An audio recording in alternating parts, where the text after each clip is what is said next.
C'est faux. Inciter le peuple. C'est faux. Aucun mouvement populaire ne se décrète de lui-même. Tout mouvement populaire qui se décrète de lui-même finit dans l'anarchie. Vous permettez? Et là, je vous apprends que là, vous en avez une vingtaine de minutes. Les concepts politiques doivent être respectés. N'étant pas de l'anarchie. Le Bénin n'est pas l'anarchie. S'il vous plaît, de la police, de la justice, non, et du gouvernement. Je ne pourrais pas répondre à ça. Nous, on n'a pas pour mission. On opine. Écoutez, on opine. Allez-y. Laissez-le évoluer. Allez-y. On n'opine pas. Il ne faut pas opiner en l'air. On n'occupe pas. Parce qu'on est fanatique de ça. Non. Le fanatisme est une faiblesse. Il faut avoir la réelle politique. Nous avons noté. Ce que nous disons, nous notons. Calmez-vous. Médéric, Ce qu'on reproche au président Patrice Talon est en ce qui concerne les élections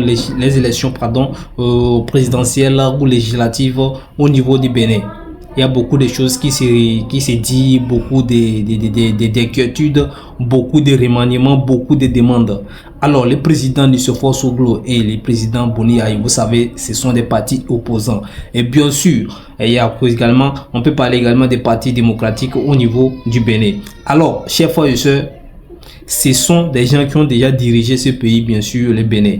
Alors, quel est le problème? On parle de la façon des codes électoraux et de la façon dont ça va se passer ou bien des élections exclusives. Donc, chers frères et sœurs, voici les problèmes en quelque sorte. Ces gens de problèmes de facilité lui donne. Parce qu'un chef d'État, c'est d'abord le premier citoyen d'un pays. Moi, je ne fais pas un débat de personne. Je fais plutôt un débat d'idées. Que ce chef d'État se lève pour aller à l'encontre de toutes les lois de la République. Même étant opposant, je ne ferai pas cette opposition-là. C'est bien pour ça que nous sommes sortis de cette opposition. Nous sommes allés en congrès et nous nous sommes constitués en parti politique pour devenir un parti d'opposants, enfin d'opposition constructive. Parce que cette opposition est sauvage. Ça ne fait pas de... Non, je ne crois pas. Où est le développement là? Parce que le développement, c'est d'abord... Il faut que le leader incarne d'abord le développement avant de l'aspirer, pour pouvoir matérialiser le développement à travers ses actions. Cette sortie, qu'on le veuille ou pas, qu'on ait tout le grand discours nécessaire, la rhétorique francophone pour pouvoir le dire, je suis d'accord. Mais des élections claires ou bien limpides ou bien des crises post-électorales, ça se passe partout en Afrique. Maintenant, quel est le souci? Quoi le problème? Qu'est-ce qui amène à continuer sur ou bien à avoir les mêmes problèmes sans avoir des solutions concrètes? Pourtant, le président de la République du Bénin a été clair là-dessus. Il a dit qu'il a bien sûr fait son effort pour que les élections se passent très bien, clair selon la loi ou bien selon la constitution et le code électoral. Mais j'aimerais quand même faire un petit rappel. À l'arrivée du président Patrice Talon, qui a été élu en 2016 à 65% par le peuple béninois, il a nommé son avocat personnel comme ministre de la Justice. 2 ans après, le ministre de la Justice est devenu le président de la Cour constitutionnelle. À 3 semaines des dépôts des dossiers pour les élections législatives de 2019, le président de la Cour constitutionnelle a pris une décision. Tous les partis politiques devaient délivrer une pièce qu'il appelait certificat de conformité. À 3 semaines des dépôts des dossiers. Et celui qui devait délivrer ce certificat de conformité, c'était le ministre de l'Intérieur, qui était vice-président d'un des partis soutenant le président de la République. Naturellement, aucun parti de l'opposition n'a pu obtenir ce certificat de conformité. D'où, en 2019, il y a eu un parlement au Bénin qu'on a appelé, que tout le monde appelle Parlement Mounoukodor, constitué seulement des partis soutenant les actions du président de la République pendant 4 ans. C'est ce Parlement qui a révisé la Constitution, qui a voté le nouveau code électoral pour mettre un système du seuil suite à un dialogue politique organisé avec ce Parlement où non seulement il fallait 10% au niveau national, comme introduit dans la Constitution, pour être éligible à l'attribution des sièges, et également 10% des parrains. C'est sur cette base qu'en 2021, on a les élections présidentielles, où l'opposition a eu du mal à avoir, n'a même pas eu la preuve Les candidats reconnus de l'opposition, que j'ai l'habitude de nommer Rekia Madougou et le professeur Gérald Arivor, sont aujourd'hui en prison parce qu'ils ont voulu être candidats. La dame Rekia Madougou, pour 20 ans de prison, on dit qu'elle a voulu traiter de terroriste et de blanchiment d'argent pour le professeur Gérald Arivor, parce qu'ils ont voulu être candidats. Et en ce moment, il n'a eu que 3 candidats. Maintenant, que ce soit Kémy Séba ou bien les membres du président Boni Yayi ou Nissoufou Suglo sont en train de critiquer en tout cas ce code électoral. Il y a des remaniements ou bien des demandes qui se font chaque fois, chaque temps, demande au président de la République de changer parce qu'il est la seule personne qui a le pouvoir de refaire ces choses-là. Maintenant, est-ce que ces réformes ou bien ces remaniements ou bien ces changements, ça va au profit de la population ou bien au profit des partis opposants ou bien au profit du président ou bien des partis au pouvoir? Question. En même temps, les gens se posent la question, est-ce que le président Patrice Talon va aller à un 3e mandat? Voici encore une question. Donc, ça devient, lorsqu'on n'arrive pas à se concentrer sur un même problème, c'est difficile de résoudre cela. Malgré les différences entre le président Patrice Talon et les partis d'opposition, que ce soit le président Nissoufou Soglo, Boni Yayi, ils ont pris l'initiative d'aller, que ce soit officiel ou bien ordonné par le président Patrice Talon ou bien volontaire.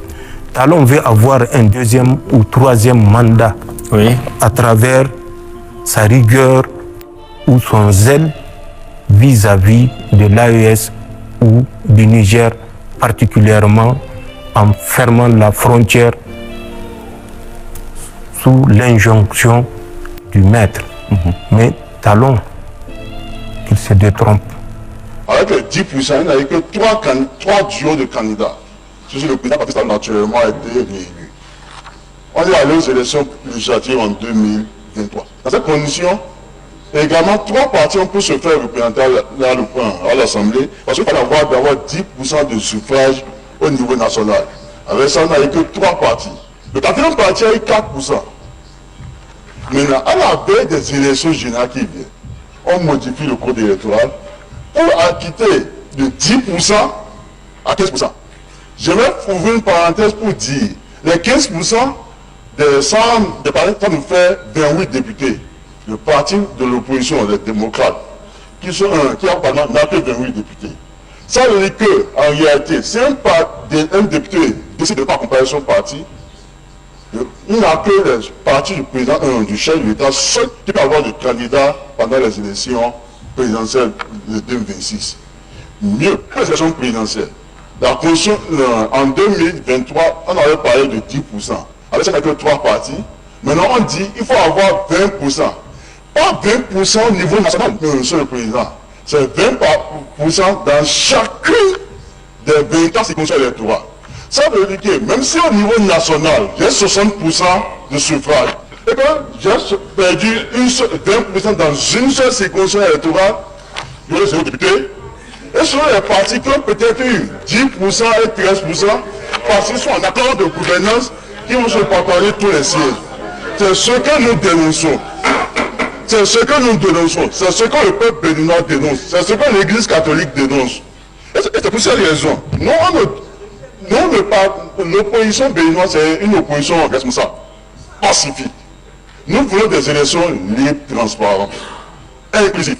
Que le peuple béninois soit libre de choisir son président, ses députés. C'est pourquoi nous demandons l'accompagnement des autres partis des autres pays de la CEDEAO pour prendre ensemble. On voit si ce code électoral respecte même le protocole additionnel de la CEDEAO sur la démocratie. Parce que, je l'oubliais, notre liste électorale est réalisée par le président de la République. Je n'ai rien contre les étrangers, mais qui a nommé un Rwandais qui met la liste électorale à disposition de la Sénat. Même l'opposition n'a aucun représentant, même lors de l'installation de la liste. Nous savons qu'on n'a aucun représentant dans les institutions, aucun représentant dans l'installation de la liste électorale. Et c'est dans cette condition qu'on veut organiser les élections en 2026. Si ça décolle, parce qu'en 2019, le Bénin a failli, vous vous souvenez, il y a eu des morts, l'armée a tiré sur les gens. Si en 2026, le peuple béninois se lève leur problème, la CEDEAO va encore faire une déclaration pour appeler tout le monde au calme. Il faut prévenir. J'invite la CEDEAO à essayer de prévenir. Le code électoral est prisonnier, exclusif. Ça, je tiens à le préciser. Et au Bénin, il y a plus d'une vingtaine de prisonniers politiques. Des gens arrêtés à cause des élections en 2020, en 2021. Ils ont été en tout cas au niveau du Niger pour régler les problèmes qui est entre le Bénin et le Niger en tout cas. Jusqu'alors, ils ont été bien reçus, ils ont discuté avec le président Abdourahmane Tiani. Et nous avons l'impression qu'il y a eu un point d'entente qui se sont entendus sur un point. Mais jusqu'alors, si les frontières restent fermées et que les pipelines, on n'a pas de solution pour le pétrole jusqu'alors, ça veut dire qu'il y a encore beaucoup de choses à faire. C'est un effort très apprécié, bien applaudi.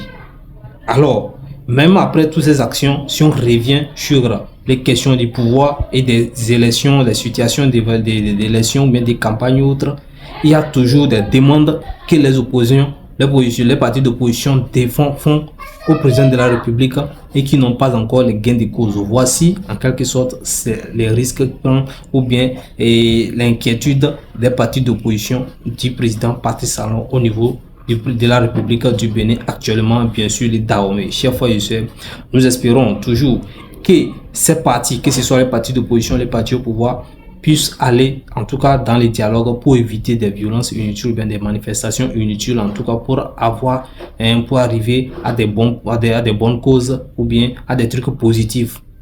De rester et de discuter et chacun met l'eau dans son vin. C'est bien pour les Bénins, c'est bien pour la population béninoise. Chers frères et sœurs, donnez votre avis dans les commentaires. C'est ce que je voulais partager avec vous dans ce numéro. Restez branchés, sur la portez-vous bien.